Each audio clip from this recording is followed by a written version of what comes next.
ਨਿਤ ਨਿਤ ਜੀਅੜੇ ਸੰਭਾਲੀ ਅਨ ਦੇਖੇਗਾ ਦੇਵਨਹਾਰ। ਇਹ ਆਪਾਂ ਬਚਨ ਕੱਲ ਸਰਵਣ ਕੀਤੇ। ਤੇਰੇ ਦਾਨੇ ਕੀਮਤ ਨਾ ਪਵੈ ਤਿਸ ਦਾਤੇ ਕਵਣ ਸਮਾਰ। ਤੂੰ ਸੰਭਾਲ ਰਿਹਾ ਆਪਣੀ ਸ੍ਰਿਸ਼ਟੀ ਨੂੰ। ਤੇਰੀਆਂ ਜਿਹੜੀਆਂ ਦਾਤਾਂ ਹਨ ਉਹਨਾਂ ਦੀ ਕੀਮਤ ਨਹੀਂ ਪੈ ਸਕਦੀ। ਤੂੰ ਦਾਤਾ ਬੜਾ ਵੱਡਾ ਹੈ, ਬੇਅੰਤ ਹੈ, ਬੇਸ਼ੁਮਾਰ ਹੈ। ਸੰਮਤ ਸਾਹਾ ਲਿਖਿਆ ਮਿਲ ਕਰ ਪਾਵੋ ਤੇਲ। ਐ ਜਿੰਦੇ ਮੇਰੀਏ ਸਤ ਸੰਗ ਵਿੱਚ ਜਾਇਆ ਕਰ। ਅਰਜ਼ੋਈਆਂ ਕਰਿਆ ਕਰ। ਉਹ ਸੰਮਤ, ਉਹ ਸਾਲ ਦਾ ਦਿਨ ਮਿਥਿਆ ਹੋਇਆ ਜਦੋਂ ਪਤੀ ਦੇ ਦੇਸ਼ ਜਾਣ ਲਈ ਮੇਰੇ ਵਾਸਤੇ ਸਾਹੇ ਚਿੱਠੀ ਆਉਣੀ ਆ। ਦੇਵੋ ਸੱਜਣ ਅਸੀਸੜੀਆਂ ਜਿਉ ਹੋਵੇ ਸਹਿਬ ਸੋ ਮੇਲ। ਸਤ ਸੰਗੀਓ ਸਹੇਲਿਓ ਰਲ ਕੇ ਮੈਨੂੰ ਅਸੀਸਾਂ ਵੀ ਦਿਓ। ਮੇਰੇ ਲਈ ਅਰਦਾਸ ਵੀ ਕਰੋ ਕਿ ਮੇਰਾ ਪ੍ਰਭੂ ਪਤੀ ਦੇ ਨਾਲ ਮਿਲਾਪ ਹੋ ਜਾਏ। ਇਹ ਬਚਨ ਆਪਾਂ ਸਾਰੇ ਕੱਲ ਸਰਵਣ ਕੀਤੇ। ਅਗਲਾ ਬਚਨ ਹੈ ਘਰ ਘਰ ਇਹੋ ਪਹੁੰਚਾ ਸਦੜੇ ਨਿਤ ਪਵਨ। ਸਾਹੇ ਚਿੱਠੀ ਦੀ ਗੱਲ ਹੋ ਰਹੀ ਹੈ। ਘਰ ਘਰ ਇਹੋ ਪਹੁੰਚਾ। ਇਹ ਸਾਹੇ ਚਿੱਠੀ ਕਹਿੰਦੇ ਹਰੇਕ ਘਰ ਵਿੱਚ ਪਹੁੰਚਦੀ ਹੈ। ਕੋਈ ਘਰ ਐਸਾ ਨਹੀਂ ਕਿ ਪ੍ਰਮਾਤਮਾ ਵੱਲੋਂ ਇਹ ਸਾਹੇ ਚਿੱਠੀ ਕਿਸੇ ਘਰ ਨਾ ਪਹੁੰਚੇ। ਘਰ ਘਰ ਇਹੋ ਪਹੁੰਚਾ। ਹਰੇਕ ਘਰ ਵਿੱਚ ਇਹ ਸਾਹੇ ਚਿੱਠੀ ਆ ਰਹੀ ਹੈ। ਸੱਦੜੇ ਨਿਤ ਪਵਨ। ਰੋਜ਼ ਹੀ ਨਿਤ ਸੱਦੇ ਪੈਂਦੇ ਆ। ਕਦੀ ਕਿਸੇ ਨੂੰ ਸੱਦਾ ਆ ਜਾਂਦਾ ਹੈ, ਕਦੀ ਕਿਸੇ ਨੂੰ ਸੱਦਾ ਆ ਜਾਂਦਾ ਹੈ। ਸੱਦਣ ਹਾਰਾ ਸਿਮਰਿਐ ਨਾਨਕ ਸੇ ਦੇਹ ਆਵਨ। ਹੇ ਸਤ ਸੰਗੀਓ, ਉਹ ਸੱਦਾ ਭੇਜਣ ਵਾਲੇ ਨੂੰ, ਪ੍ਰਭੂ ਨੂੰ, ਵਾਹਿਗੁਰੂ ਨੂੰ ਵੀ ਯਾਦ ਰੱਖਿਆ ਕਰੋ। ਜਿਹੜਾ ਸਾਹੇ ਚਿੱਠੀ ਭੇਜ ਰਿਹਾ, ਜਿਹੜਾ ਸੱਦਾ ਭੇਜ ਰਿਹਾ। ਕਿਉਂਕਿ ਹੇ ਨਾਨਕ ਸਾਡੇ ਵੀ ਉਹ ਦਿਨ ਨੇੜੇ ਆ ਰਹੇ ਆ ਜਦੋਂ ਸਾਨੂੰ ਉਸ ਰੱਬ ਦਾ ਸੱਦਾ ਆਉਣਾ। ਸੱਦਣ ਹਾਰਾ ਸਿਮਰਿਐ। ਉਸ ਸੱਦਣ ਵਾਲੇ ਨੂੰ ਸਿਮਰਿਆ ਕਰ। ਨਾਨਕ ਸੇ ਦੇਹ ਆਵਨ। ਹੇ ਨਾਨਕ ਉਹ ਦਿਨ ਸਾਡੇ ਸਾਰਿਆਂ ਤੇ ਆਵੇਗਾ। ਇਹ ਸ਼ਬਦ ਪੂਰਾ ਹੋ ਜਾਂਦਾ ਹੈ। ਅੱਗੇ ਫਿਰ ਸ਼ਬਦ ਚੱਲਦਾ ਹੈ ਆਸਾ ਰਾਗ ਦਾ। ਰਾਗ ਆਸਾ ਮਹੱਲਾ ਪਹਿਲਾ। ਸ਼ਬਦ ਗੁਰੂ ਨਾਨਕ ਦੇਵ ਜੀ ਮਹਾਰਾਜ ਦਾ ਹੀ ਹੈ। 6 ਘਰ 6 ਗੁਰ 6 ਉਪਦੇਸ਼ 6 ਸ਼ਸਤਰ ਹੈ ਤੇ 6 ਹੀ ਗੁਰ ਹੈ। ਗੁਰ ਮਤਲਬ ਸ਼ਾਸਤਰਾਂ ਨੂੰ ਚਲਾਉਣ ਵਾਲਾ ਜਿਹੜਾ ਗੁਰ ਹੁੰਦਾ ਸਿਧਾਂਤ, ਗੁਰ ਤਰੀਕਾ ਜਾਂ ਕਲਾ। ਜਿਵੇਂ ਆਪਾਂ ਕਹਿ ਦਿੰਦੇ ਹਾਂ ਫਲਾਣੇ ਤੋਂ ਗੁਰ ਸਿੱਖ ਲਿਆ, ਅਸੀਂ ਗੁਰ ਲੈ ਲਿਆ ਕਿਸੇ ਤੋਂ। ਇਹ ਉਹ ਗੁਰ ਹੈ। 6 ਘਰ 6 ਗੁਰ 6 ਉਪਦੇਸ਼। ਕਹਿੰਦੇ 6 ਸ਼ਾਸਤਰ ਹੈ ਤੇ 6 ਸ਼ਾਸਤਰਾਂ ਨੂੰ ਚਲਾਉਣ ਵਾਲੇ ਆ ਤੇ 6 ਹੀ ਇਹਨਾਂ ਨੂੰ ਚਲਾਉਣ ਦੇ ਸਿਧਾਂਤ ਹੈ, ਉਪਦੇਸ਼ ਹੈ। ਗੁਰ ਗੁਰ ਏਕੋ ਵੇਸ ਅਨੇਕ। ਪਰ ਇਹਨਾਂ ਸਾਰਿਆਂ ਦਾ ਮੂਲ ਇੱਕੋ ਹੀ ਪਰਮਾਤਮਾ ਹੈ। ਇਹ ਸਾਰੇ ਸਿਧਾਂਤ ਉਸ ਇੱਕ ਪ੍ਰਭੂ ਦੇ ਹੀ ਅਨੇਕਾਂ ਵੇਸ ਹੈ। ਪ੍ਰਭੂ ਦੀ ਹਸਤੀ ਦੇ ਪ੍ਰਕਾਸ਼ ਦੇ ਰੂਪ ਹੈ। ਜਿੰਨੇ ਵੀ ਸ਼ਾਸਤਰ ਵੇਦ ਹੈ, ਜਿੰਨੇ ਵੀ ਧਾਰਮਿਕ ਗ੍ਰੰਥ ਹੈ, ਪਰਮਾਤਮਾ ਦੀਆਂ ਗੱਲਾਂ ਜਿਨ੍ਹਾਂ ਵਿੱਚ ਲਿਖੀਆਂ, ਉਹਨਾਂ ਦੀਆਂ ਜਲਦਾਂ, ਉਹਨਾਂ ਦੇ ਜਲਦਾਂ ਦੇ ਵਿੱਚ ਕਾਗਜ਼ ਦੇ ਉੱਪਰ ਅੱਖਰ ਅਲੱਗ-ਅਲੱਗ ਹੋ ਸਕਦੇ ਆ, ਪਰ ਹੈ ਇੱਕੋ ਦਾ ਹੀ ਰੂਪ ਉਸ ਪਰਮਾਤਮਾ ਦਾ। ਗੁਰ ਗੁਰ ਏਕੋ ਵੇਸ ਅਨੇਕ। ਪਰਮਾਤਮਾ ਇੱਕ ਹੈ, ਅਨੇਕਾਂ ਉਹਦੇ ਵੇਸ ਹੈ। ਪ੍ਰਭੂ ਦੇ ਵੇਸ ਅਨੇਕਾਂ ਹਨ। ਉਹ ਕਿਸੇ ਵੀ ਰੂਪ ਵਿੱਚ ਦੱਸਿਆ ਜਾ ਸਕਦਾ ਹੈ, ਪਰ ਉਹ ਪਰਮਾਤਮਾ ਇੱਕ ਹੈ। ਬਾਬਾ ਜੈ ਘਰ ਕਰਤੇ ਕੀਰਤ ਹੋਏ। ਜਿਸ ਸਤ ਸੰਗ ਵਿੱਚ, ਜਿਹੜਾ ਘਰ ਹੈ ਨਾ, ਘਰ ਸਤ ਸੰਗ ਨੂੰ ਵੀ ਘਰ ਦੱਸਿਆ। ਬਾਬਾ ਜੈ ਘਰ ਕਰਤੇ ਕੀਰਤ ਹੋਏ। ਘਰ ਵਿੱਚ ਕਰਤਾਰ ਦੀ ਸਿਫਤ ਸਲਾਹ ਹੁੰਦੀ ਹੈ। ਜੈ ਘਰ ਜਿਹੜੇ ਘਰ ਵਿੱਚ, ਜਿਹੜੇ ਘਰ ਵਿੱਚ ਕਰਤੇ, ਕਰਤਾ ਪਰਮਾਤਮਾ, ਕੀਰਤ ਕਰਤੇ ਦੀ ਸਿਫਤ, ਜਿਹੜੇ ਘਰ ਵਿੱਚ ਕਰਤੇ ਦੀ ਕੀਰਤੀ ਹੁੰਦੀ ਹੈ, ਸੋ ਘਰ ਰਾਖ ਵਡਾਈ ਤੋਏ। ਉਸ ਘਰ ਨੂੰ ਸਾਂਭ ਕੇ ਰੱਖ। ਉਸ ਸਤ ਸੰਗ ਦਾ ਆਸਰਾ ਤੂੰ ਵੀ ਲੈ ਲੈ, ਇਸੇ ਵਿੱਚ ਤੇਰੀ ਭਲਾਈ ਹੈ। ਸੋ ਘਰ ਰਾਖ। ਬਾਬਾ ਜੈ ਘਰ ਕਰਤੇ ਕੀਰਤ ਹੋਏ। ਜਿਹੜੇ ਘਰ ਵਿੱਚ ਕਰਤੇ ਦੀਆਂ ਸਿਫਤਾਂ ਹੁੰਦੀਆਂ, ਪਰਮਾਤਮਾ ਦੀਆਂ ਸਿਫਤ ਹੁੰਦੀ ਹੈ, ਸੋ ਘਰ ਉਹ ਘਰ ਹੈ ਨਾ ਜਿਹੜਾ ਸਤ ਸੰਗ ਵਾਲਾ ਘਰ। ਰਾਖ ਵਡਾਈ ਤੋਏ। ਇਸ ਘਰ ਨੂੰ ਸਾਂਭ ਕੇ ਰੱਖ। ਉਸ ਸਤ ਸੰਗ ਦਾ ਆਸਰਾ ਲੈ ਰੱਖ। ਇਹਦੇ ਵਿੱਚ ਤੇਰੀ ਵਡਿਆਈ ਹੋਵੇਗੀ, ਇਹਦੇ ਵਿੱਚ ਤੇਰਾ ਭਲਾ ਹੋਵੇਗਾ। ਸੋ ਘਰ ਰਾਖ ਵਡਾਈ ਤੋਏ ਰਹਾਓ। ਵਿਸਵੇ ਚਸਿਆ ਘੜੀਆ ਪਹਿਰਾ ਥਿੱਤੀ ਵਾਰੀ ਮਾਹੋ ਹੋਆ। ਇਹ ਜਿਹੜਾ ਸਮਾਂ ਹੈ, ਸਮੇਂ ਦੀ ਵੰਡ ਕੀਤੀ ਹੋਈ ਹੈ। ਸਮੇਂ ਨੂੰ ਜਿਵੇਂ ਸਾਲਾਂ ਵਿੱਚ ਕਹਿ ਦਿੰਦੇ ਆ ਆਪਾਂ, ਮਹੀਨਿਆਂ ਵਿੱਚ ਕਹਿ ਦਿੰਦੇ ਆ, ਫਿਰ ਆਪਾਂ ਹਫ਼ਤਿਆਂ ਦਿਨਾਂ ਵਿੱਚ ਕਹਿ ਦਿੰਦੇ ਆ, ਫਿਰ ਘੰਟਿਆਂ ਵਿੱਚ ਕਹਿ ਦਿੰਦੇ ਆ। ਉਵੇਂ ਵਿਸਵਾ ਚਸਾ ਘੜੀਆਂ ਪਹਿਰਾਂ ਥਿੱਤਾਂ ਵਾਰ ਵਾਰੀ ਮਾਹੋ ਹੋਆ। ਵਾਰ ਹੋ ਗਏ, 7 ਵਾਰ ਹੋ ਗਏ। ਮਾਹੋ, ਮਾਹੋ ਹੋ ਗਿਆ ਮਹੀਨਾ। ਵਿਸੋਏ ਚਸਿਆ ਘੜੀਆਂ ਪਹਿਰਾ, ਪਹਿਰ ਹੋ ਗਏ ਆਪਾਂ ਜਿਵੇਂ ਕਹਿ ਦਿੰਦੇ ਆ 4 ਪਹਿਰ 8 ਪਹਿਰ। ਥਿੱਤੀ ਵਾਰੀ ਮਾਹੋ ਹੋਆ। ਵਾਰੀ ਵਾਰ ਹੋ ਗਏ, ਮਾਹੋ ਮਹੀਨਾ ਹੋ ਗਿਆ। ਸੂਰਜ ਏਕੋ ਰੁੱਤ ਅਨੇਕ। ਰੁੱਤ ਅਨੇਕ, ਜਿਵੇਂ ਰੁੱਤਾਂ ਵੀ ਬਹੁਤ ਹੈ, ਬਹੁਤ ਸਾਰੀਆਂ ਰੁੱਤਾਂ। ਕਦੇ ਬਸੰਤ ਆਉਂਦੀ ਹੈ, ਕਦੇ ਪਤਝੜ ਆਉਂਦੀ ਹੈ, ਕਦੇ ਵਰਖਾ ਦੀ ਰੁੱਤ ਆ ਗਈ, ਕਦੇ ਬਹਾਰ ਰੁੱਤ ਆ ਗਈ। ਤਾਂ ਇਸ ਕਰਕੇ ਜਿਹੜੀਆਂ ਰੁੱਤਾਂ ਵੀ ਅਨੇਕ ਹੈ। ਸੂਰਜ ਇੱਕੋ। ਹੁਣ ਕਹਿੰਦੇ ਦੇਖੋ, ਘੜੀਆਂ ਚਸੇ ਵਿਸੋਏ ਪਹਿਰ ਥਿੱਤਾਂ ਵਾਰ ਮਹੀਨੇ ਤੇ ਹੋਰ ਰੁੱਤਾਂ, ਇਹ ਸਾਰੇ ਅਨੇਕ ਹੈ। ਸੂਰਜ ਕਿੰਨੇ ਆ? ਸੂਰਜ ਇੱਕੋ ਹੀ ਹੈ। ਇਹ ਸਾਰੀਆਂ ਚੀਜ਼ਾਂ ਸੂਰਜ ਕਰਕੇ ਬਣਦੀਆਂ। ਜਿਵੇਂ ਇੱਕ ਸੂਰਜ ਤੋਂ ਹੀ ਥਿੱਤਾਂ ਵਾਰਾਂ ਮਹੀਨੇ ਸੰਗਰਾਂਦ ਮੱਸਿਆ ਕਿੰਨਾ ਕੁਛ ਆਪਾਂ ਕਹਿੰਦੇ ਆ, ਇਹ ਸਾਰਾ ਸੂਰਜ ਦੇ ਹਿਸਾਬ ਨਾਲ ਚੱਲਦਾ ਹੈ। ਸੂਰਜ ਇੱਕੋ ਰੁੱਤ ਅਨੇਕ। ਅਨੇਕਾਂ ਰੁੱਤਾਂ, ਅਨੇਕਾਂ ਵਾਰ ਹੈ, ਅਨੇਕਾਂ ਮਹੀਨੇ ਆ, ਪਰ ਸੂਰਜ ਇੱਕੋ ਹੀ ਹੈ। ਇਸੇ ਸਿਧਾਂਤ ਮੁਤਾਬਕ ਵੇਦ ਗ੍ਰੰਥ ਸ਼ਾਸਤਰ ਤੇ ਰੱਬ ਨੂੰ ਜਾਣ ਵਾਲੇ ਰਸਤੇ ਅਨੇਕਾਂ ਹੀ ਆ, ਪਰ ਪਰਮਾਤਮਾ ਇੱਕੋ ਹੀ ਹੈ। ਨਾਨਕ ਕਰਤੇ ਕੇ ਕੇਤੇ ਵੇਸ। ਹੈ ਨਾਨਕ ਕਰਤਾਰ ਦੇ ਸਾਰੇ ਸਿਧਾਂਤ। ਕਿੰਨੇ ਵੇਸ ਹੈ, ਕਿੰਨੇ ਹੀ ਰੂਪ ਹੈ ਉਹਦੇ, ਪਰ ਇੰਨੇ ਰੂਪ ਹੁੰਦਿਆਂ ਹੋਇਆਂ ਅਲੱਗ-ਅਲੱਗ ਨਾਮਾਂ ਦੇ ਨਾਲ ਦੁਨੀਆ ਪੁਕਾਰਦੀ ਹੈ, ਪਰ ਉਹ ਪਰਮਾਤਮਾ ਫਿਰ ਵੀ ਇੱਕੋ ਹੀ ਹੈ। ਅਗਲਾ ਸ਼ਬਦ ਰਾਗ ਧਨਾਸਰੀ ਮਹੱਲਾ ਪਹਿਲਾ। ਗਗਨ ਮੈਂ ਥਾਲ ਰਵ ਚੰਦ ਦੀਪਕ ਬਣੇ ਤਾਰਕਾ ਮੰਡਲ ਜਨਕ ਮੋਤੀ। ਗੁਰੂ ਨਾਨਕ ਸਾਹਿਬ ਦਾ ਹੀ ਸ਼ਬਦ ਹੈ ਇਹ ਵੀ, ਤੇ ਪਰ ਰਾਗ ਬਦਲ ਗਿਆ। ਧਨਾਸਰੀ ਰਾਗ ਵਿੱਚੋਂ ਇਹ ਸ਼ਬਦ ਲਿਆ। ਰਾਗ ਧਨਾਸਰੀ ਮਹੱਲਾ ਪਹਿਲਾ। ਗਗਨ ਮੈਂ ਥਾਲ। ਸਾਰਾ ਆਕਾਸ਼ ਸਮਝ ਲਓ ਵੀ ਇੱਕ ਥਾਲ ਹੈ। ਸਾਰਾ ਆਕਾਸ਼ ਇੱਕ ਥਾਲ ਸਮਝ ਲਓ।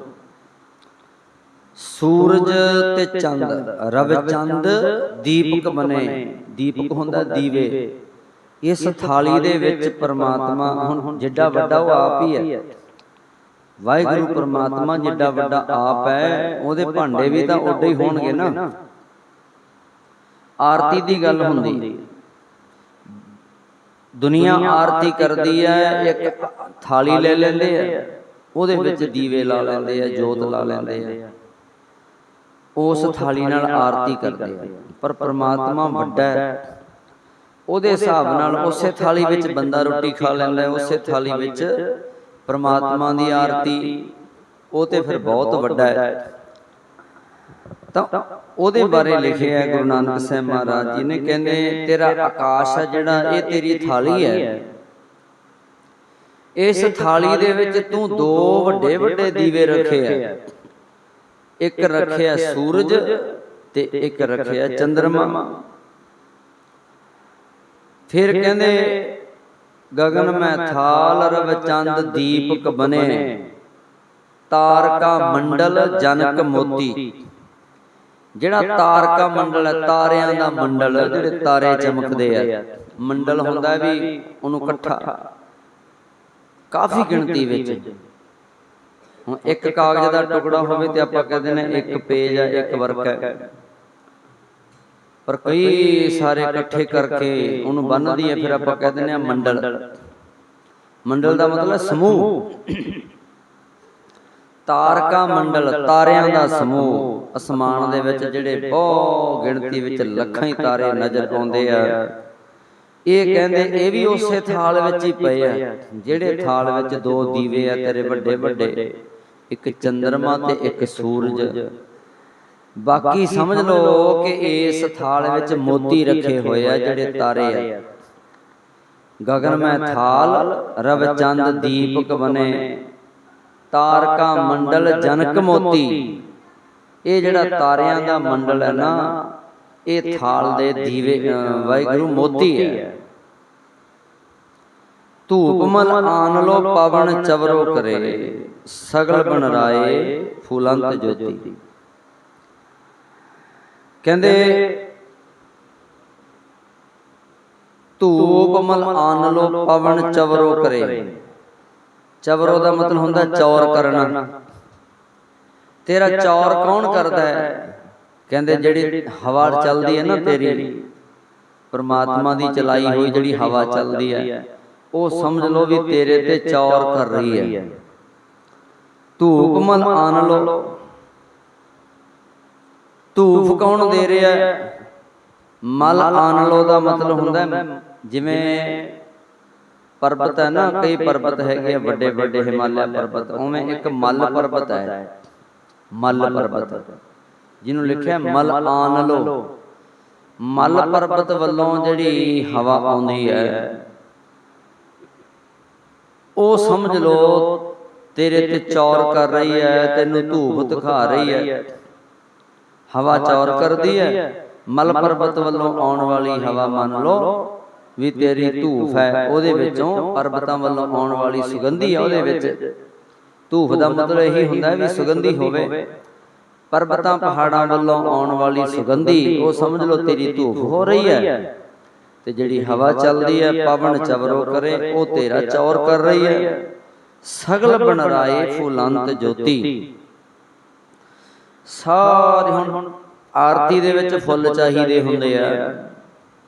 ਕਹਿੰਦੇ ਸਾਰੀ ਬਨਸਪਤੀ ਜਿਹੜੀ ਜੋਤ ਰੂਪ ਪ੍ਰਭੂ ਦੀ ਆਰਤੀ ਵਾਸਤੇ ਫੁੱਲ ਦੇ ਰਹੀ ਹੈ। ਇਸ ਥਾਲੀ ਦੇ ਵਿੱਚ ਸਾਰੀ ਬਨਸਪਤੀ ਦੇ ਫੁੱਲ ਉਹ ਵੀ ਹਾਜ਼ਰ ਹੈ। ਕੈਸੀ ਆਰਤੀ ਹੋਏ ਭਵ ਖੰਡਨਾ ਤੇਰੀ ਆਰਤੀ। ਕੁਦਰਤ ਵਿੱਚ ਤੇਰੀ ਕੈਸੀ ਸੁੰਦਰ ਆਰਤੀ ਹੋ ਰਹੀ ਹੈ। ਇਸ ਅਸਮਾਨ ਨੂੰ ਥਾਲ ਬਣ ਕੇ, ਰਵ ਚੰਦ ਚੰਦਰਮਾ ਸੂਰਜ ਨੂੰ ਥਾਲੀ ਦੇ ਦੀਵੇ ਮੰਨ ਕੇ, ਤਾਰਕਾ ਮੰਡਲ ਉਹ ਸਮਝ ਲਓ ਥਾਲੀ ਦੇ ਮੋਤੀ ਹੈ। ਬੱਚਿਆਂ ਨੂੰ ਚੁੱਪ ਕਰਾਇਓ। ਕੈਸੀ ਆਰਤੀ ਹੋਏ, ਤੇਰੀ ਕਿਹੋ ਜੀ ਆਰਤੀ ਹੋ ਰਹੀ ਹੈ। ਭਵ ਖੰਡਨਾ ਤੇਰੀ ਆਰਤੀ ਹੈ, ਜੀਵਾਂ ਦੇ ਜਨਮ ਮਰਨ ਨਾਸ ਕਰਨ ਵਾਲੇ। ਇਹ ਹੈ ਤੇਰੀ ਅਦਭੁਤ ਆਰਤੀ, ਇਹ ਹੈ ਤੇਰੀ ਕਮਾਲ ਦੀ ਆਰਤੀ। ਭਵ ਖੰਡਨਾ ਤੇਰੀ ਆਰਤੀ। ਅਨਹਤਾ ਸ਼ਬਦ ਵਜੰਤ ਭੇਰੀ, ਸਭ ਜੀਵਾਂ ਵਿੱਚ ਇੱਕੋ ਜੀਵਨ ਰਉ, ਮਾਨੋ ਤੇਰੀ ਆਰਤੀ ਵਾਸਤੇ ਨਗਾਰੇ ਵੱਜ ਰਿਹਾ। ਅਨਹਤਾ ਸ਼ਬਦ ਵਜੰਤ ਭੇਰੀ, ਸਾਰੇ ਜੀਵਾਂ ਵਿੱਚ ਮਤਲਬ ਤੇਰੀ ਜੋਤ ਜਗ ਰਹੀ ਹੈ। ਇੱਕੋ ਜੀਵਨ ਰਉ, ਸਾਰਿਆਂ ਕੋਲੇ ਤੇਰੀ ਦਿੱਤੀ ਹੋਈ ਸ਼ਕਤੀ ਹੈ, ਤੇਰੀ ਦਿੱਤੀ ਹੋਈ ਜੀਵਾਤਮਾ ਹੈ। ਹਰ ਇੱਕ ਦੇ ਅੰਦਰ ਧੁਨਾਂ ਵੱਜ ਰਹੀਆਂ ਜਿਹੜੀਆਂ, ਇਹ ਕਹਿੰਦੇ ਤੇਰੀ ਆਰਤੀ ਦੇ ਸਮਝ ਲਓ ਨਗਾਰੇ ਵੱਜ ਰਹੇ ਆ। ਰਹਾਉ ਸਹਿਸ ਤਵ ਨੈਣ ਨਨ ਨੈਣ ਹਹਿ ਤੋਹੇ ਕੋ, ਸਹਿਸ ਮੂਰਤ ਨਨਾ ਏਕ ਤੋਹੀ। ਸਾਰੇ ਜੀਵਾਂ ਦੇ ਵਿੱਚ ਵਿਆਪਕ ਹੋਣ ਕਰਕੇ ਸਹਿਸ ਤਵ ਨੈਣ, ਨੈਣ ਸਮਝਦੇ ਆ ਅੱਖਾਂ ਨੂੰ ਕਿਹਾ, ਨੈਣ ਅੱਖਾਂ। ਸਹਿਸ ਤਵ ਨੈਣ, ਤਵ ਦਾ ਮਤਲਬ ਤੇਰੇ, ਸਹਿਸ ਦਾ ਮਤਲਬ ਹਜ਼ਾਰਾਂ, ਸਹਿਸ ਸਿਆਣਪਾਂ ਲੱਖ ਹੋਏ। ਸਹਿਸ ਤਵ ਨੈਣ, ਸਹਿਸ ਦਾ ਮਤਲਬ ਹਜ਼ਾਰਾਂ ਤੇਰੀਆਂ ਅੱਖਾਂ ਹੈ। ਸਹਿਸ ਤਵ ਨੈਣ ਨਨ ਨੈਣ ਹੈ ਤੋਹੇ ਕੋ, ਸਹਿਸ ਮੂਰਤ ਨਨਾ ਏਕ ਤੋਹੀ। ਵੈਸੇ ਤੂੰ ਨਿਰਾਕਾਰ ਹੈ, ਪਰਮਾਤਮਾ ਨਿਰਾਕਾਰ ਹੈ, ਉਹਦਾ ਕੋਈ ਰੂਪ ਨਹੀਂ, ਉਹਦਾ ਕੋਈ ਆਕਾਰ ਨਹੀਂ ਹੈ। ਰੂਪ ਨਾ ਰੇਖ ਨਾ ਰੰਗ, ਕਿਛ ਤ੍ਰਿਹ ਗੁਣ ਤੇ ਪ੍ਰਭ ਭਿੰਨ। ਵੈਸੇ ਤੇਰਾ ਆਕਾਰ ਕੋਈ ਨਹੀਂ, ਪਰ ਜਿਹੜੇ ਹਿਸਾਬ ਨਾਲ ਤੇਰੀ ਨਿਗਰਾਨੀ ਹੈ ਉਵੇਂ ਐਂ ਲੱਗਦਾ ਵੀ ਜਿਵੇਂ ਤੇਰੀਆਂ ਹਜ਼ਾਰਾਂ ਹੀ ਅੱਖਾਂ ਹੋਣਗੀਆਂ। ਵੈਸੇ ਤੇਰਾ ਕੋਈ ਆਕਾਰ ਨਹੀਂ ਪਰ ਹੇ ਪ੍ਰਭੂ ਤੇਰੀਆਂ ਕੋਈ ਅੱਖਾਂ ਨਹੀਂ। ਸਹਿਸ ਤਵ ਨੈਣ ਨਨ ਨੈਣ ਹੈ ਤੋਹੇ ਕੋ, ਸਹਿਸ ਮੂਰਤ ਨਨਾ ਏਕ ਤੋਹੀ। ਤੇਰੀਆਂ ਕੋਈ ਅੱਖਾਂ ਨਹੀਂ, ਹਜ਼ਾਰਾਂ ਤੇਰੀਆਂ ਸ਼ਕਲਾਂ ਹਨ, ਪਰ ਫੇਰ ਵੀ ਤੇਰੀ ਕੋਈ ਸ਼ਕਲ ਨਹੀਂ। ਸਹਿਸ ਮੂਰਤ ਨਨਾ ਏਕ ਤੋਹੀ, ਨਨਾ ਦਾ ਮਤਲਬ ਨਹੀਂ ਹੈ। ਸਹਿਸ ਮੂਰਤ, ਸਹਿਸ ਤਵ ਨੈਣ, ਕਹਿੰਦੇ ਹਜ਼ਾਰਾਂ ਹੀ ਤੇਰੇ ਨੈਣ ਹੈ, ਹਜ਼ਾਰਾਂ ਹੀ ਤੇਰੀਆਂ ਅੱਖਾਂ ਹੈ। ਨਨ ਨੈਣ ਤੋਹੇ, ਨਨ ਨੈਣ ਹੈ ਤੋਹੇ। ਤੇਰੀਆਂ ਹਜ਼ਾਰਾਂ ਅੱਖਾਂ ਹੁੰਦਿਆਂ ਹੋਇਆਂ ਫਿਰ ਵੀ ਤੇਰੀ ਅੱਖ ਕੋਈ ਨਹੀਂ। ਤੇਰੀਆਂ ਕਹਿੰਦੇ ਹਜ਼ਾਰਾਂ ਹੀ ਮੂਰਤਾਂ ਹੈ, ਹਜ਼ਾਰਾਂ ਮੂਰਤਾਂ ਹੁੰਦਿਆਂ ਹੋਇਆਂ ਤੇਰੀ ਮੂਰਤ ਵੀ ਕੋਈ ਨਹੀਂ। ਹੁਣ ਜਿੰਨੀ ਦੁਨੀਆ ਵਸਦੀ ਹੈ, ਇੰਨੀਆਂ ਮੂਰਤਾਂ ਦੇ ਵਿੱਚ ਕੌਣ ਵਸਦਾ? ਪਰਮਾਤਮਾ। ਇਹ ਤੇ ਹਜ਼ਾਰਾਂ ਲੱਖਾਂ ਕਰੋੜਾਂ ਉਹਦੀਆਂ ਮੂਰਤਾਂ ਹੋ ਗਈਆਂ, ਪਰ ਉਹਦਾ ਆਪਣਾ ਕੋਈ ਸਪੈਸ਼ਲ ਉਹਦੀ ਮੂਰਤ ਨਹੀਂ। ਆਪਾਂ ਇਹ ਨਹੀਂ ਕਹਿ ਸਕਦੇ ਵੀ ਰੱਬ ਇਹੋ ਜਿਹਾ ਹੈ। ਉਹ ਤੇ ਕੀੜੀ ਵਿੱਚ ਵੀ ਹੈ, ਉਹ ਤੇ ਹਾਥੀ ਵਿੱਚ ਵੀ ਹੈ, ਉਹ ਤੇ ਜਿਹੜਾ ਅੱਤ ਦਾ ਗਰੀਬ ਹੈ ਉਹਦੇ ਵਿੱਚ ਵੀ ਪਰਮਾਤਮਾ ਹੈ, ਜਿਹੜਾ ਅਮੀਰ ਹੈ ਉਹਦੇ ਵਿੱਚ ਵੀ ਹੈ। ਸਹਿਸ ਮੂਰਤ ਨਨਾ ਏਕ ਤੋਹੀ। ਹਜ਼ਾਰਾਂ ਤੇਰੀਆਂ ਸ਼ਕਲਾਂ ਹਨ, ਪਰ ਤੇਰੀ ਕੋਈ ਵੀ ਸ਼ਕਲ ਨਹੀਂ ਹੈ। ਸਹਿਸ ਪਦ ਬਿਮਲ ਨਨ ਏਕ ਪਦ ਗੰਧ ਬਿਨ, ਸਹਿਸ ਤਵ ਗੰਧ ਇਵ ਚਲਤ ਮੋਹੀ। ਸਹਿਸ ਪਦ ਬਿਮਲ ਨਨ ਨੈ ਏਕ ਪਦ ਗੰਧ ਬਿਨ, ਕਹਿੰਦੇ ਤੇਰੇ ਹਜ਼ਾਰਾਂ ਹੀ ਸੋਹਣੇ ਪੈਰ ਹੈ, ਪਰ ਨਿਰਾਕਾਰ ਹੋਣ ਕਰਕੇ ਤੇਰਾ ਕੋਈ ਆਕਾਰ ਨਹੀਂ ਨਾ। ਤੇਰਾ ਇੱਕ ਵੀ ਪੈਰ ਹੈ ਨਹੀਂ। ਹਜ਼ਾਰਾਂ ਤੇਰੇ ਪੈਰ ਹੈ, ਪਰ ਵੈਸੇ ਤੇਰਾ ਪੈਰ ਇੱਕ ਵੀ ਨਹੀਂ। ਕਹਿੰਦੇ ਹਜ਼ਾਰਾਂ ਤੇਰੇ ਨੱਕ ਹੈ, ਪਰ ਤੈਨੂੰ ਨੱਕ ਦੀ ਲੋੜ ਵੀ ਨਹੀਂ, ਤੂੰ ਨੱਕ ਤੋਂ ਬਿਨਾਂ ਵੀ ਹੈ। ਫਿਰ ਕਹਿੰਦੇ ਨੇ ਤੇਰੇ ਅਜਿਹੇ ਕੌਤਕਾਂ ਨੇ ਮੈਨੂੰ ਹੈਰਾਨ ਕੀਤਾ ਹੋਇਆ ਹੈ। ਸਹਿਸ ਪਦ ਬਿਮਲ ਨਨ ਏਕ ਪਦ ਗੰਧ ਬਿਨ। ਪਦ ਗੰਧ ਬਿਨ, ਗੰਧ ਮਤਲਬ ਸੁਗੰਧੀ ਹੁੰਦੀ ਹੈ, ਜਿਹੜੀ ਗੰਧ ਸੁਗੰਧੀ ਸਮੈਲ, ਉਹ ਸੁਗੰਧੀ ਲੈਣ ਵਾਲਾ ਨੱਕ ਕਹਿ ਲੋ। ਤਾਂ ਕਹਿੰਦੇ ਸਹਿਸ ਤਵ ਗੰਧ ਇਵ ਚਲਤ ਮੋਹੀ। ਇਹ ਜਿਹੜਾ ਤੇਰਾ ਇਸ ਤਰ੍ਹਾਂ ਦੇ ਨਾਲ ਇਹ ਪਰਮਾਤਮਾ ਤੇਰਾ ਸਿਸਟਮ ਚੱਲਦਾ ਹੈ ਨਾ, ਜਿਹੜਾ ਇਹ ਤੇਰਾ ਚਲਾਉਣ ਦਾ ਜਿਹੜਾ ਢੰਗ ਤਰੀਕਾ ਹੈ, ਇਹਨੇ ਮੈਨੂੰ ਮੋਹਿਆ ਹੋਇਆ ਹੈ, ਇਹਨੇ ਮੈਨੂੰ ਹੈਰਾਨ ਕੀਤਾ। ਗੁਰੂ ਨਾਨਕ ਸਾਹਿਬ ਕਹਿੰਦੇ ਆ, ਤੇਰੇ ਰੂਪ ਅਨੇਕਾਂ ਹੈ ਪਰ ਤੇਰਾ ਕੋਈ ਰੂਪ ਨਹੀਂ, ਤੇਰੀਆਂ ਅੱਖਾਂ ਹਜ਼ਾਰਾਂ ਹੈ ਪਰ ਫਿਰ ਵੀ ਤੇਰੀ ਕੋਈ ਅੱਖ ਨਹੀਂ, ਤੇਰੇ ਹੱਥ ਪੈਰ ਹਜ਼ਾਰਾਂ ਹੀ ਹੈ ਪਰ ਫਿਰ ਵੀ ਤੇਰਾ ਕੋਈ ਹੱਥ ਪੈਰ ਨਹੀਂ, ਤੇਰਾ ਆਪਣਾ ਜਿਹੜੀ ਮੂਰਤ ਕੋਈ ਨਹੀਂ, ਤੇ ਜਿੰਨੀਆਂ ਮੂਰਤਾਂ ਇਹ ਹੈ ਤੇਰੀਆਂ ਆਪਣੀਆਂ। ਕਹਿੰਦੇ ਇਸ ਗੱਲ ਨੇ, ਇਹ ਤੇਰੇ ਕੌਤਕਾਂ ਨੇ ਮੈਨੂੰ ਹੈਰਾਨ ਕੀਤਾ ਹੋਇਆ ਹੈ। ਇਹ ਚਲਤ ਮੋਹੀ, ਮੈਂ ਤੇ ਮੋਹਿਆ ਗਿਆ, ਮੈਂ ਤੇ ਹੈਰਾਨ ਹੋ ਗਿਆ। ਸਭ ਮੈਂ ਜੋਤ, ਜੋਤ ਹੈ ਸੋਏ। ਸਾਰੇ ਜੀਵਾਂ ਵਿੱਚ ਇੱਕ ਉਹੀ ਪਰਮਾਤਮਾ ਦੀ ਜੋਤ ਵਰਤ ਰਹੀ ਹੈ। ਸਭ ਮੈਂ ਜੋਤ, ਜੋਤ ਹੈ ਸੋਏ। ਜਿਹੜੀ ਸਾਰਿਆਂ ਦੇ ਵਿੱਚ ਜੋਤ ਚੱਲ ਰਹੀ ਹੈ, ਇਹ ਜੋਤ ਉਹੀ ਹੈ ਜਿਹਨੂੰ ਅਸੀਂ ਪਰਮਾਤਮਾ ਕਹਿੰਦੇ ਹਾਂ। ਸਭ ਮੈਂ ਜੋਤ, ਜੋਤ ਹੈ ਸੋਏ, ਤਿਸ ਦਾ ਚਾਨਣ ਸਭ ਮੈਂ ਚਾਨਣ ਹੋਏ। ਉਸ ਜੋਤ ਦੇ ਪ੍ਰਕਾਸ਼ ਨਾਲ ਸਾਰੇ ਜੀਵਾਂ ਵਿੱਚ ਚਾਨਣ ਹੈ, ਸੂਝ ਬੂਝ ਹੈ। ਤਿਸ ਦਾ ਚਾਨਣ, ਤੇਰੇ ਚਾਨਣ ਕਰਕੇ ਸਭ ਮੈਂ ਚਾਨਣ ਹੋਏ। ਤੇਰੀ ਰੋਸ਼ਨੀ ਕਰਕੇ, ਤੇਰੇ ਚਾਨਣ ਕਰਕੇ ਸੰਸਾਰ ਵਿੱਚ ਚਾਨਣ ਹੈ। ਮੰਨ ਲਓ ਸਾਡੇ ਸਰੀਰ ਵਿੱਚ ਪਰਮਾਤਮਾ ਦੀ ਜੋਤ ਹੈ, ਜੀਵਾਤਮਾ, ਮਤਲਬ ਜਿਹਦੇ ਕਰਕੇ ਅਸੀਂ ਜਿਉਂਦੇ ਹਾਂ, ਤੇ ਉਹਦੇ ਕਰਕੇ ਸਾਨੂੰ ਸਾਰਾ ਸੰਸਾਰ ਦਿਸਦਾ ਹੈ। ਤੇ ਜੇ ਅੰਦਰਲੀ ਜੋਤ ਨਾ ਹੋਵੇ ਫਿਰ ਅੱਖਾਂ ਕਿਹੜੇ ਕੰਮ? ਅੰਦਰ ਜੋਤ ਨਾ ਹੋਵੇ ਅੱਖਾਂ ਨੂੰ ਕੁਛ ਨਜ਼ਰ ਨਹੀਂ ਆਉਂਦਾ, ਤੇ ਜੇ ਅੰਦਰ ਉਹਦੀ ਜੋਤ ਹੈਗੀ ਹੈ ਫਿਰ ਬਾਹਰ ਸਭ ਕੁਛ ਨਜ਼ਰ ਆਉਂਦਾ। ਤਿਸ ਦਾ ਚਾਨਣ, ਤੇਰੇ ਚਾਨਣ ਕਰਕੇ ਸਭ ਮੈਂ ਚਾਨਣ ਹੋਏ। ਸਾਰੇ ਜੀਵਾਂ ਵਿੱਚ ਚਾਨਣ ਹੈ, ਸੂਝ ਬੂਝ ਹੈ। ਗੁਰ ਸਾਖੀ ਜੋਤ ਪ੍ਰਗਟ ਹੋਏ, ਪਰ ਇਸ ਜੋਤ ਦਾ ਗਿਆਨ ਗੁਰੂ ਦੀ ਸਿੱਖਿਆ ਨਾਲ ਹੁੰਦਾ। ਗੁਰ ਸਾਖੀ, ਗੁਰੂ ਦੀ ਸਿੱਖਿਆ। ਗੁਰ ਸਾਖੀ ਜੋਤ ਪ੍ਰਗਟ ਹੋਏ ਗੁਰੂ ਦੀ ਸਾਖੀ ਨਾਲ, ਗੁਰੂ ਦੀ ਸਿੱਖਿਆ ਨਾਲ। ਹੁਣ ਮੰਨ ਲਓ ਸੋਹਿਲਾ ਸਾਹਿਬ ਆਪਾਂ ਕਦੇ ਪਹਿਲਾਂ ਪੜ੍ਹਦੇ ਸੀ ਜਾਂ ਸੁਣਦੇ ਸੀ, ਪਹਿਲਾਂ ਸਾਨੂੰ ਇਹ ਗੱਲਾਂ ਦਾ ਪਤਾ ਨਹੀਂ ਸੀ ਵੀ ਲਿਖਿਆ ਕੀ ਹੈ, ਪੜ੍ਹਿਆ ਬਹੁਤ ਸੀ, ਪਰ ਹੁਣ ਸਾਨੂੰ ਸਮਝ ਆ ਗਈ, ਪਤਾ ਲੱਗ ਗਿਆ। ਗੁਰੂ ਦੀ ਸਿੱਖਿਆ ਲੈ ਲਈ ਤੇ ਜੋਤ ਪ੍ਰਗਟ ਹੋ ਗਈ। ਹਨੇਰੇ ਵਿੱਚ ਪਿਆ ਸਾਨੂੰ ਨਜ਼ਰ ਨਹੀਂ ਆਉਂਦਾ। ਸਾਡਾ ਹੀ ਘਰ ਹੁੰਦਾ ਹੈ, ਹਨੇਰਾ ਹੋਵੇ ਤੇ ਪਤਾ ਨਹੀਂ ਲੱਗਦਾ ਵੀ ਕਿਹੜੀ ਚੀਜ਼ ਕਿੱਥੇ ਪਈ ਹੈ, ਪਰ ਜੇ ਥੋੜਾ ਜਿਹਾ ਦੀਵਾ ਜਗਾ ਦਈਏ ਜਾਂ ਮੋਬਾਈਲ ਦੀ ਬੈਟਰੀ ਜਗਾ ਦਈਏ ਫਿਰ ਉਹ ਸਾਨੂੰ ਸਾਰਾ ਕੁਝ ਹੀ ਨਜ਼ਰ ਆਉਂਦਾ ਹੈ। ਗੁਰ ਸਾਖੀ ਜੋਤ ਪ੍ਰਗਟ ਹੋਏ, ਗੁਰੂ ਦੀ ਸਾਖੀ, ਗੁਰੂ ਦੀ ਸਿੱਖਿਆ ਦੇ ਨਾਲ ਕਹਿੰਦੇ ਐਸੀ ਜੋਤ ਪ੍ਰਗਟ ਹੋਈ।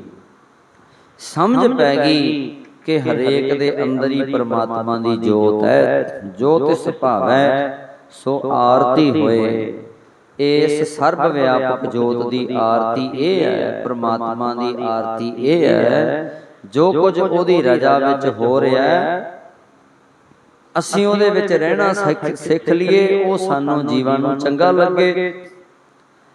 ਪ੍ਰਭੂ ਦੀ ਰਜ਼ਾ ਵਿੱਚ ਤੁਰਨਾ ਹੀ ਪ੍ਰਭੂ ਦੀ ਆਰਤੀ ਕਰਨੀ ਹੈ। ਜੋ ਤਿਸ ਭਾਵੈ ਸੋ ਆਰਤੀ ਹੋਏ। ਪਰਮਾਤਮਾ ਦੀ, ਰੱਬ ਦੀ ਆਰਤੀ ਕਿਹੜੀ ਹੈ? ਜਿਹੜਾ ਤੈਨੂੰ ਚੰਗਾ ਲੱਗਦਾ ਹੈ ਸਾਡੇ ਲਈ ਉਹੀ ਠੀਕ ਹੈ। ਬਸ ਜਿਹੜਾ ਉਹਦੇ ਭਾਣੇ ਵਿੱਚ ਰਹਿਣਾ ਸਿੱਖ ਲਿਆ ਜਿਹਨੇ, ਸਮਝ ਲਓ ਉਹਦੀ ਆਰਤੀ ਕਰਦਾ ਹੈ। ਆਰਤੀ ਹੁੰਦਾ ਬਲਿਹਾਰੇ ਜਾਵਾਂ, ਆਪਾਂ ਕਹਿੰਦੇ ਆ ਵੀ ਆਰਤੀ ਕੋਈ ਬਹੁਤਾ ਤੰਗ ਕਰਿਆ, ਕਈ ਕਹਿੰਦੇ ਹੁਣ ਤੇਰੀ ਮਾਂ ਆਰਤੀ ਉਤਾਰਾਂ।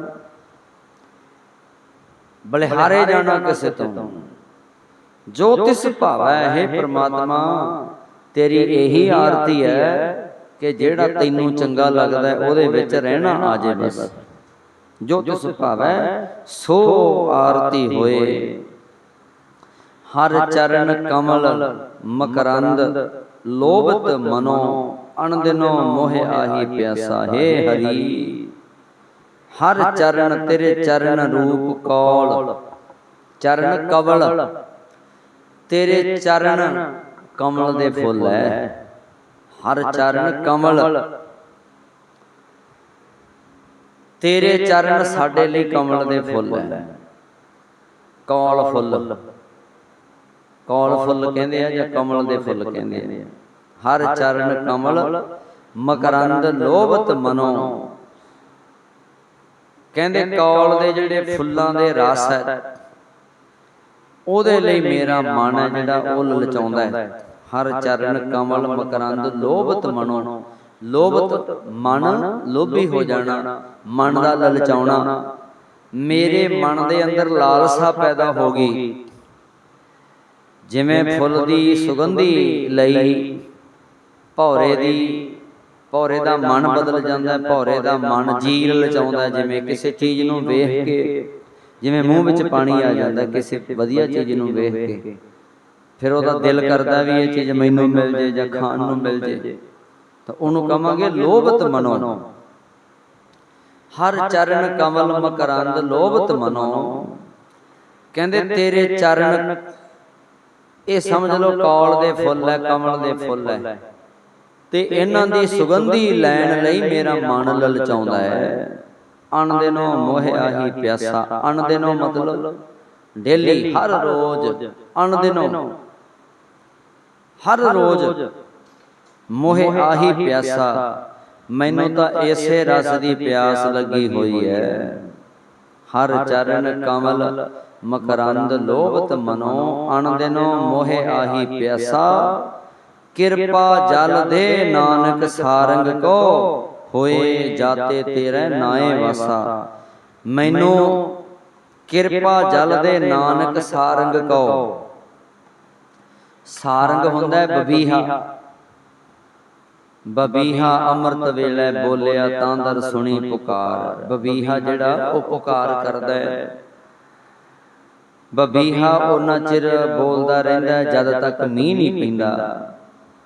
बबीहे वाली पुकार कहंदे नानक सारंग को, कि मैनू नानक बबीहे नूं, नानक पपीहे नूं, ये नानक तेरे वांगू पपीहा बन के ना कहंदे तेरे दर ते पुकार करदा है।